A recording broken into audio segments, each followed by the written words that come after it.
I'm going to start my first quarter exam at Filipino Literature. In Filipino Literature. Okay.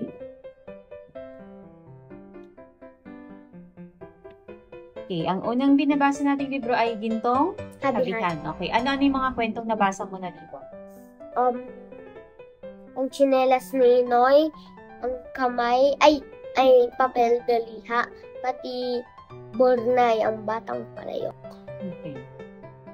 Kasi sa unang tanong, bakit palaging baliktad ang tsinelas ni Inoy? Kasi, una pa lang po,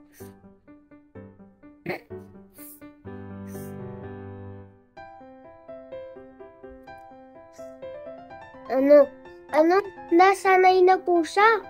Baliktad, pati pag tama naman siya, nakakati po siya, napapakati yung tsinelas niya po, pati, ayaw niya sumunod po sa nanay niya po. Yun po. Pati tatay. Okay, ano ang nangyari nung patuloy niya itong suotin ng pabaliktad? Story? Yes, maaari mo bang ilahad kung ano ang nangyari nung patuloy pa rin na suotin ni Inoy na baliktad ang kanyang tsinelas? So, isang araw, baliktad po yung tsinelas niya po. Paglalaro siya, lagi siya pinagtatawanan ng magulang niya. Ng mga friends niya pala. Tapos, one time, yung isang hapon, pinabili siya ng ninanay ng sabon.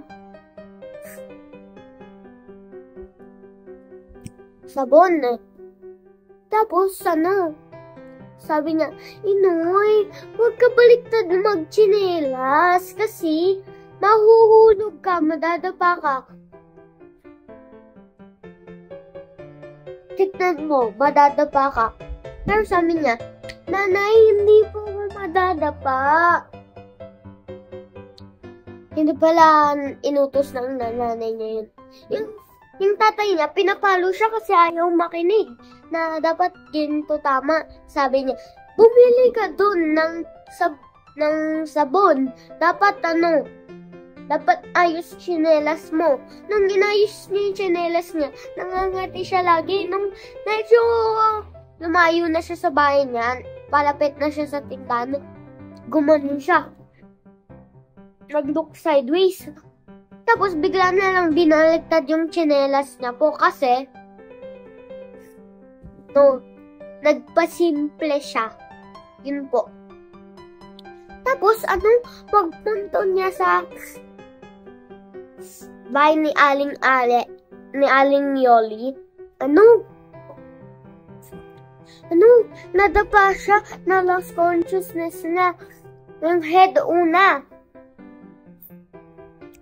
Tapos, bigla, paggising niya po, nasa strange world siya.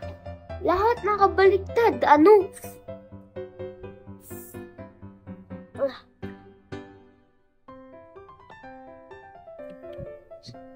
Yung trees, yung roots sa taas, yung cloud, yung ulan niya pataas. Tapos yung dog nag-fly. Tapos yung bird naman naglalakad.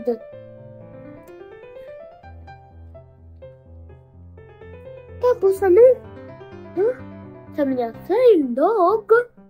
Tapos yung bird, babatuhan niya. Sabi ko, babatuhan mo nga siya. Nung binatuhan niya, hindi naman lumipad. Basta takbo lang. Sabi niya, hindi mo ako makakatch. Sabi niya, anong world to? Tapos naglalakad siya. May nakita siyang ipis. Tapos Tapos ang ipis, nagsasalita. Ay, meron aso, pangalan niya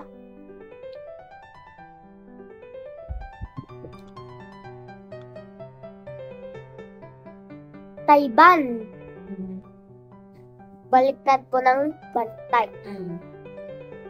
Tayban, sinabi niya, bakit ako andito lahat nakabaliktad? Sinabi niya, tanungin mo si Cockroach, ano alam niya yan? Hinahanap niya si Cockroach, ayun, nakita niya na. Cockroach! Sabi niya. Bakit po naka-andito po? Gusto ko na po umuwi. Sabi niya. Tapos, sabi ni Cockroach,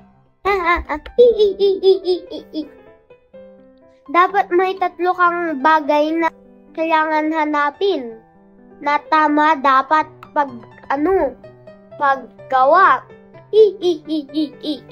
Sabi niya, saan kayo makikita? Sabi niya, bahala ka. Tumalon, no.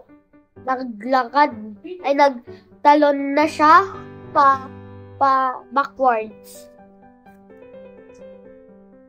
Tapos nasa river siya, may nakita siyang fish.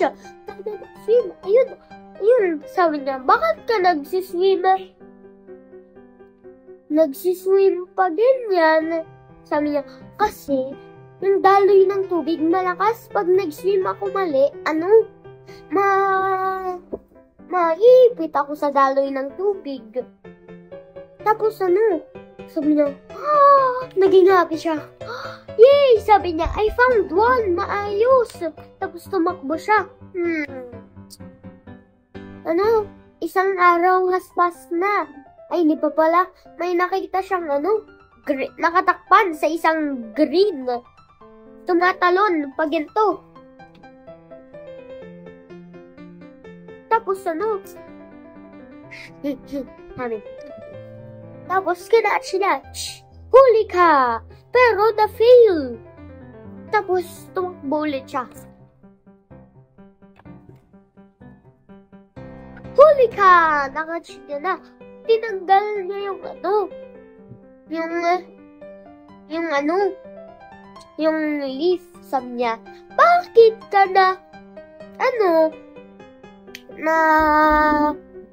bakit ka nagtatago dyan sa leaf? Sabi niya kasi, yung iba kasi po yung mga iba patalon tama, ako po hindi. Tapos nahuli niya pala kumakain ng cabbage. Yun. Nakakita siya ng rabbit. Naggagabi na daw. Naggagabi na daw. Nasa trees po siya. Pag ganito yung trees. Sabihan, tumatakbo po siya. Pag ganun po pag ganun yung trees, parang ganun na ganun. Nag-rest muna siya. Tapos sabi niya, naalala niya po yung sinabi ng nanay at tatay niya. Na alam mo, Inoy, baliktad chinelas mo. Tapos yun, sabi niya, inayos niya na yung chinelas niya. Tapos parang may door nag-open. Gising niya, nasa hospital siya. Hapon pa lang. Inoy, buti okay ka na. Umiyak si mama. Sabi niya, opo, nanay. Tapos halika na, alis na tayo sa ospital. Kakain na tayo. Nang pagganon niya, tama na yung pagganon niya ng tsinelas. Nagulat yung father and mother na, wow, very good ka, Hey, bakit, anak, para sa iyo, mahalaga ang pagsunod sa mga tinuturo ng iyong magulang? Malaga, kasi, sabi nga po sa Ephesians 6:1 Children, obey your parents, for this is right. Children, obey your parents.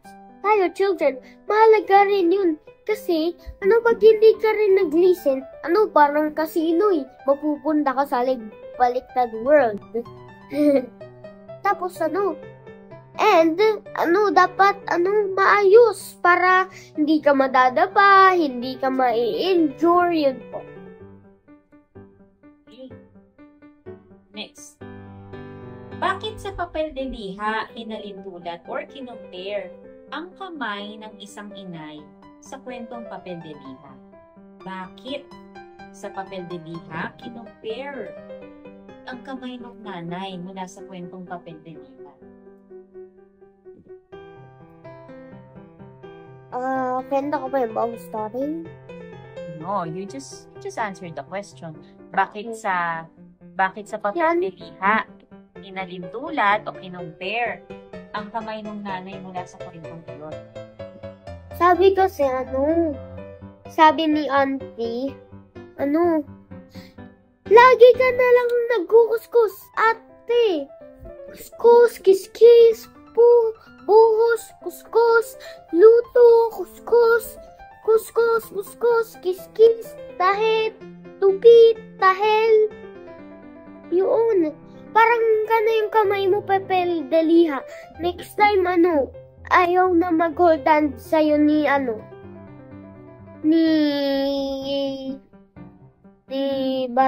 ng asawa mo. Ano pala yung tanong?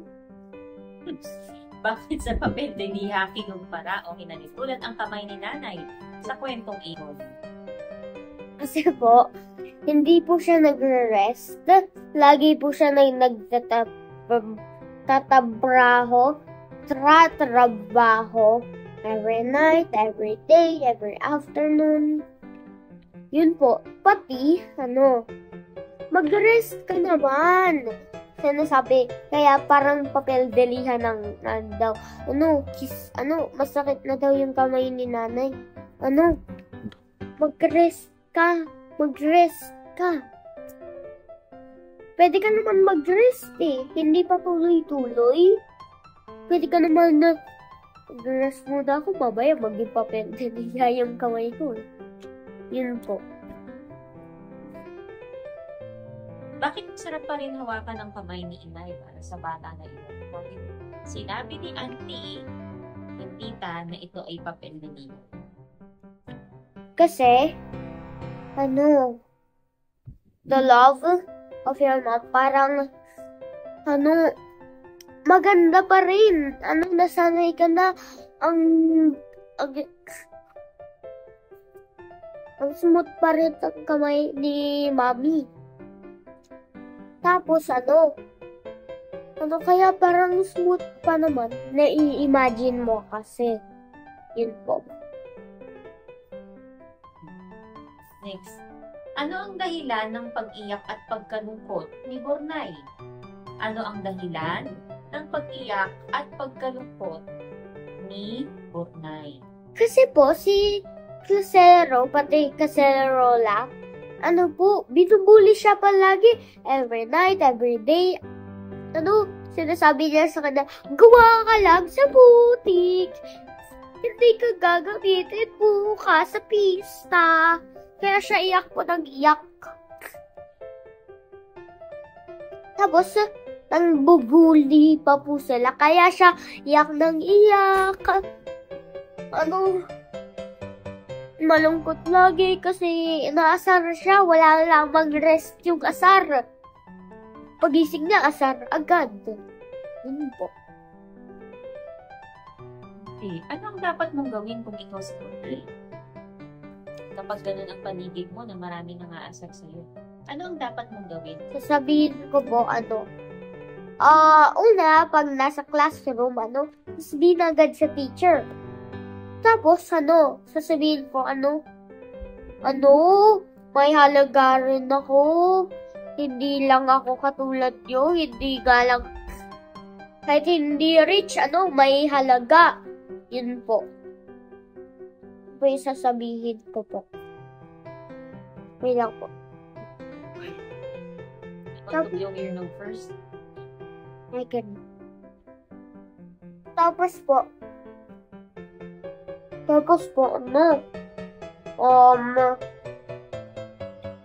sasabihin ko rin sa principal. Tapos, hindi ko talaga sila papansinin. Tapos, sabihin ko may halaga rin ako. Ano pa ang natutunan mo mula sa kwentong ito? Hindi mo lang alam yung pala may halaga, yung halaga mo, ang super halaga. As in po, halaga. Tapos, ano po? Tapos,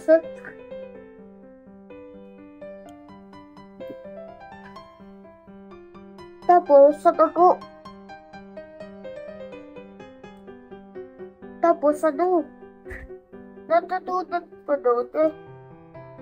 Ano? Lablang question? Natutunan. Anong natutunan? Natutunan ko doon, ano? Huwag ka lagi iyak. Kasi, once nalaman nila ikaw, iyakin ka. Bubuli nila ikaw ng bubuli. Once nila malaman na iyakin ka. Yun po.